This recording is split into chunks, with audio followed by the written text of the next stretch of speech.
Dr. Thina Nzo. I am the Program Manager for Twende Mbele, which is a network of M&E government-led practices in the continent of Africa. And we've got various countries who are part of this peer learning network.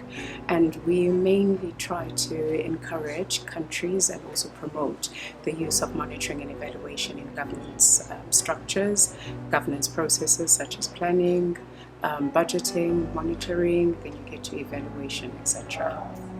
Alright, the workshop that was conducted here in Uganda was very interesting in the sense that it aligns with our work that we do where we encourage countries to consistently review their monitoring and evaluation policies over a certain period of time. So Uganda has had its policy for quite some time and they needed to review it. So what we have done as Twende Mbele was also to offer an opportunity for Uganda officials to use our national evaluation policy guideline, of which I found that interesting because the officials were using some of the principles that are highlighted in that guideline to help them to start thinking and probing, some of the challenges, the weaknesses, and also the strategies that they can now look at to strengthen their policy.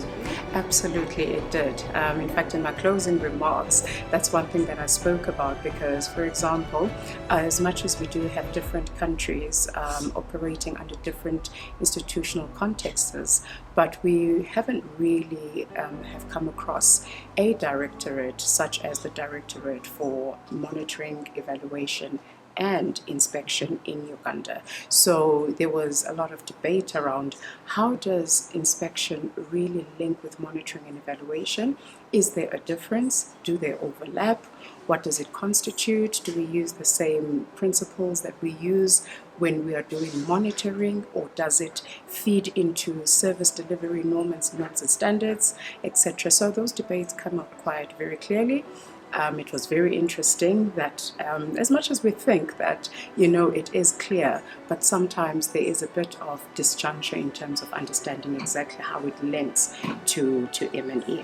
But another interesting component that has been brought into the policy framework that is being reviewed by Uganda is taking the step of introducing learning, monitoring and evaluation, and learning. So it's MEL, in short, it's called MEL.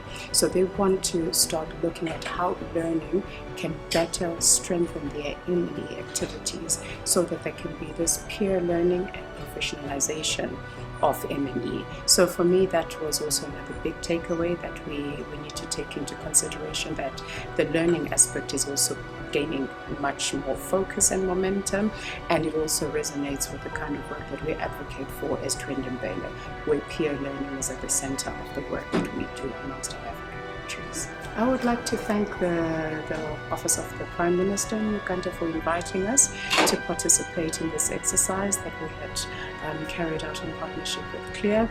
It has truly been insightful, especially getting to understand the structural formation of M&E in Uganda. Uganda has always been one of those long-serving countries at Twende Mbele, so they are really advancing but taking M&E very seriously, especially knowing that they are in the process of trying to institutionalize M&E by filtering it into the different sector departments and also at subnational level, at local government level. So for me, this was a very insightful exercise. I truly appreciate it.